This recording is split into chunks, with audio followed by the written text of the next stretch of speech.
Stop planting your hydrangeas the wrong way. I know that might sound a little dramatic, but stick with me. Every year, countless gardeners fall into the same traps that cost them time, money, and worst of all, the chance to enjoy those huge, vibrant, show-stopping hydrangea flowers. Take a look at this. On one side, there's a thriving hydrangea bursting with blooms, and on the other, a plant that looks weak, wilted, and barely surviving. That difference isn't about luck. It comes down to a few avoidable mistakes most people don't even realize they're making. So let me ask you, are your hydrangeas refusing to bloom like they should? Do they look more like the sad, struggling plant rather than the lush, colorful one? If that's the case, you're probably guilty of at least one of these mistakes. But here's the good news. Once you know what not to do, growing beautiful hydrangeas becomes simple. In this video, I'm going to break down the top 5 hydrangea mistakes that hold your plants back. Plus, I'll share a few expert tips that even seasoned gardeners tend to overlook. By the end, you'll know exactly how to grow stronger, healthier, and more stunning hydrangeas in your garden.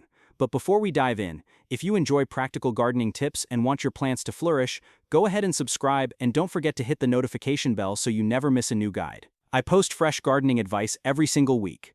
Alright, let's get started and fix those hydrangeas once and for all. Mistake number 1. The biggest one people make right from the beginning is planting hydrangeas in the wrong soil and the wrong spot. Hydrangeas are what I like to call picky but generous.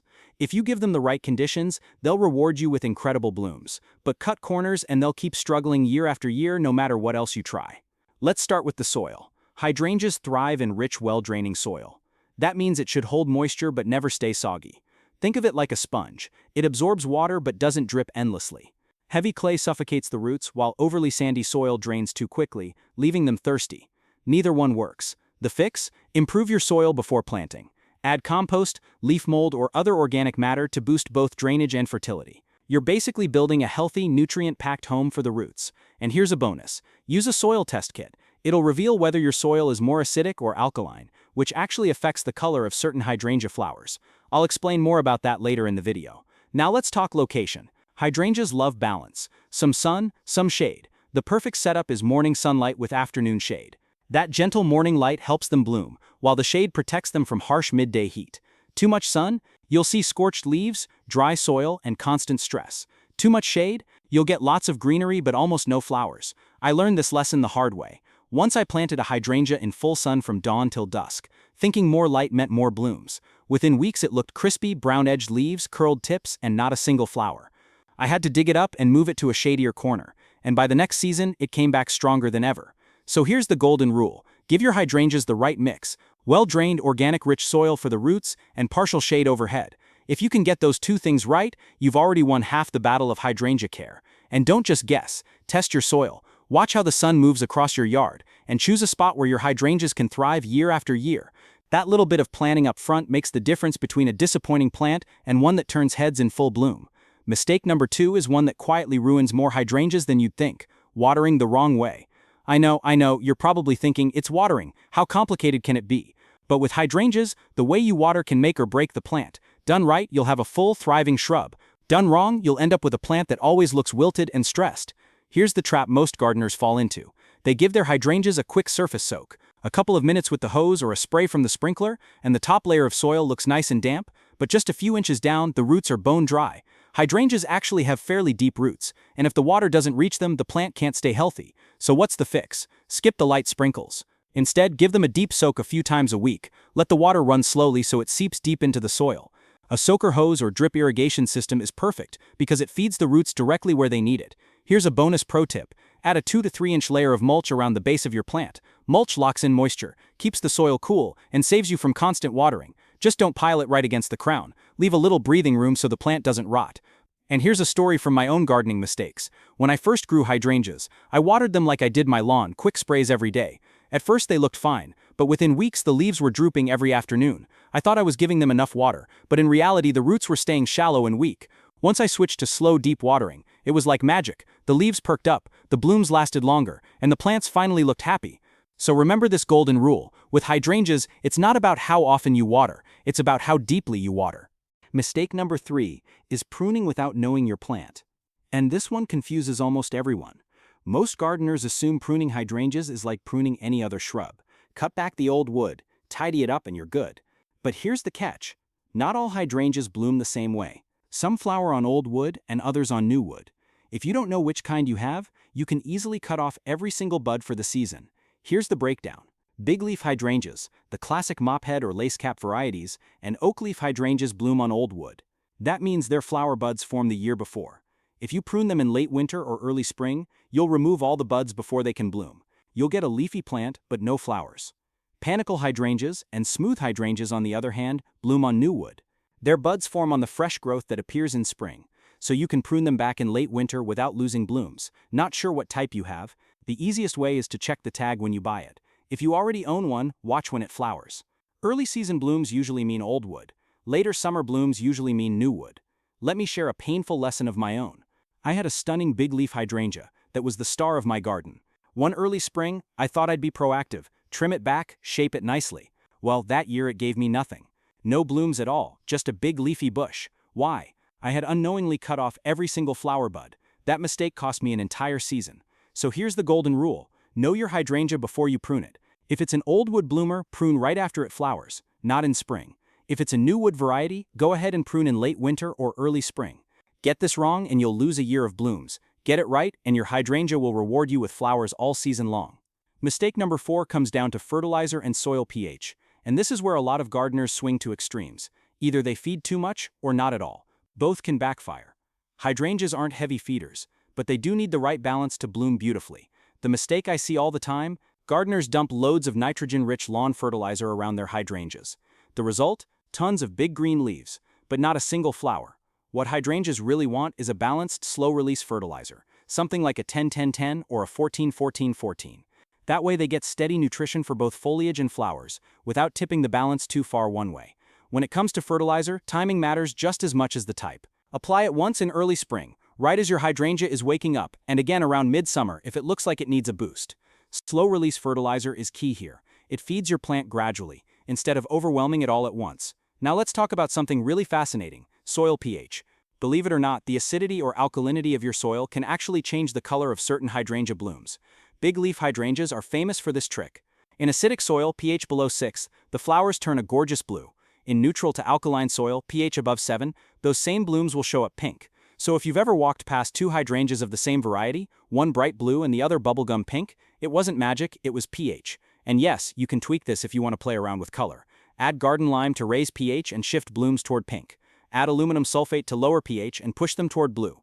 It's not instant. It usually takes a season or two, but it's such a fun experiment if you enjoy customizing your garden's look. Quick personal story. I once had two hydrangeas planted side by side. Same variety, same fertilizer, but one bloomed pink and the other bloomed blue. At first I was baffled, until I tested the soil. Turns out, the pH was different between the two spots. That's when I realized how powerful soil chemistry really is, and I started testing regularly. From then on, I could actually influence bloom color depending on the vibe I wanted that year. So here's the takeaway. Don't overfeed, don't neglect, test your soil, keep things balanced, and give your hydrangeas steady nutrition. Do that, and not only will your plants stay healthier, but your blooms will be fuller, brighter, and maybe even the exact color you want. Mistake number 5 is one of those sneaky ones you might not notice until years later: planting your hydrangeas too deep or too close together. When you bring home a hydrangea from the nursery, it looks compact and tidy in its little pot. You dig a hole, plop it in, and cover it up. Seems fine, right? But here's the problem. A lot of people bury the crown, the spot where the roots meet the stems, too far below the soil.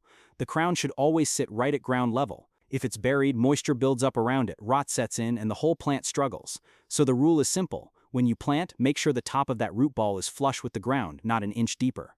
Now let's talk spacing. Hydrangeas might look small now, but give them a couple of years and they'll turn into sprawling shrubs. I've seen gardeners cram them in close for instant impact, only to regret it later when the plants are fighting each other for air and light. Different varieties need different spacing. Big leaf types 3-4 feet apart, panicles 6 to 10 feet apart. It might feel like you're leaving too much empty space at first, but trust me, your future self will thank you.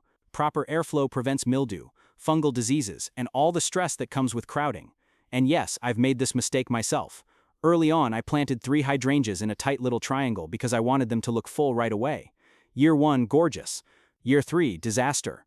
2 of them were yellowing, 1 was practically smothered, and all of them looked miserable. I finally dug them up, spaced them out properly, and suddenly they bounced back. So here's the bottom line. Don't suffocate your hydrangeas. Plant them at the right depth. Give them breathing room, and you'll end up with healthy, open shrubs that keep blooming year after year.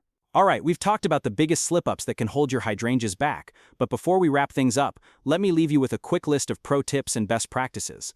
Think of this as your go-to checklist, the little habits that if you stick to them, will keep your hydrangeas looking stunning year after year. Tip No. 1. Soil. Always start with loose, nutrient-rich soil that drains well. Test it, mix in compost if needed, and give your plant the right foundation. Remember, strong roots, bigger, healthier blooms. Tip 2. Water. Hydrangeas love a deep drink, not a quick sprinkle. Water slowly and thoroughly a few times a week so the roots grow deep. And don't forget mulch, it locks in moisture and keeps those roots cool. Tip 3. Sunlight. The perfect combo? Morning sunshine with afternoon shade. Too much heat burns the leaves, too much shade and you'll miss out on flowers. Find the balance and you'll enjoy blooms for months. Tip 4. Pruning. Know your plant before you cut. Old wood hydrangeas should be trimmed right after they flower, while new wood types are best pruned in late winter or early spring. Cut at the wrong time and you might wait a whole year for blooms. Tip 5. Fertilizer. Less really is more. Use a balanced, slow-release fertilizer in spring and maybe once more in midsummer. Go easy on nitrogen, it pushes leaf growth at the expense of flowers. Tip 6. Spacing and planting depth. Keep the crown right at ground level, not buried, and leave enough room anywhere from 3 to 10 feet depending on the variety, so they can spread out and stay healthy. Follow these 6 steps and you'll not only dodge common mistakes, you'll build a routine that makes hydrangea care simple, stress-free, and incredibly rewarding. Once established, these beauties are actually low maintenance and will return bigger and better each year. Now let's tie everything together with a quick recap. Mistake No. 1. Wrong soil or location. Hydrangeas need rich draining soil and that golden balance of morning sun with afternoon shade. Mistake 2. Shallow watering. Deep soak a few times a week plus mulch. Mistake No. 3. Pruning at the wrong time. Know your type, old wood or new wood, before cutting. Mistake 4. Over-fertilizing or ignoring soil pH. Stick to balanced fertilizer and remember pH affects bloom color. Mistake No. 5. Planting too deep or too close. Keep the crown level with the ground and give them breathing room. And don't forget those bonus tips: avoiding root competition with big trees, protecting from winter cold, and always testing your soil. These are the real secrets to hydrangeas that thrive, not just survive. Now it's your turn. Tell me in the comments, which mistake have you made without realizing it? Was it watering, pruning, soil, or sunlight? I read every single comment and your stories help other gardeners too. If this video gave you value, hit that like button, it really supports the channel. And if you haven't already, subscribe and tap the bell so you never miss my weekly gardening guides. I've got more hydrangea tips coming, plus deep dives into other plants that will transform your garden. And hey, if you know someone struggling with their hydrangeas, share this video with them. Trust me, they'll thank you later. Thanks for hanging out with me today. Put these tips into action and I guarantee your hydrangeas will reward you with breathtaking blooms that stop people in their tracks. I'll see you in the next video.